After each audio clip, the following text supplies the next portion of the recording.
Big-time oil price hike sumalubong sa mga nagbalik pasada ngayong araw. Ilang tsuper umalma.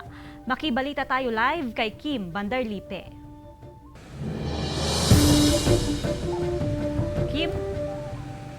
Joan, nagpatupad ng taas presyo sa produktong petrolyo ang ilang kumpanya ng langis bunsod ng mataas na presyo sa pandaigdigang merkado.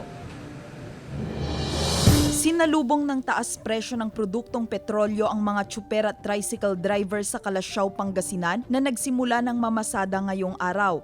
Tumaas ang kada litro ng diesel ng 2.10 pesos, 1.75 sa kada litro ng gasoline at 2.65 sa kada litro ng kerosene. Pag tumaas po siya sa Manila, automatic din po na tumataas po yung price namin dito.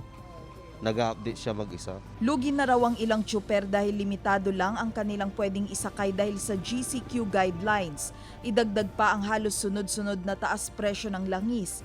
Tiyaga na lang daw ang pamamasada para may pantustos sa pamilya ngayong krisis. 3 araw lang pasada namin dito. Tapos tataas pa.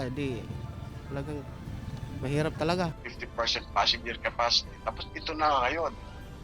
Mag-i-start na magpapasada yung mga jeep, nagkaroon ng adjustment sa pagdaigdigan po. 2 piso nga, mabigat para sa amin. Marami na rin daw sa mga tsuper ang naghanap ng ibang mapagkakakitaan dahil limitado lang ang inaprubahang special permit ng LTFRB. May nagtitinda ng isda, may sumasama sa mga yung construction na mamalit, yung backyard construction, yung may mga magpaparepair lang.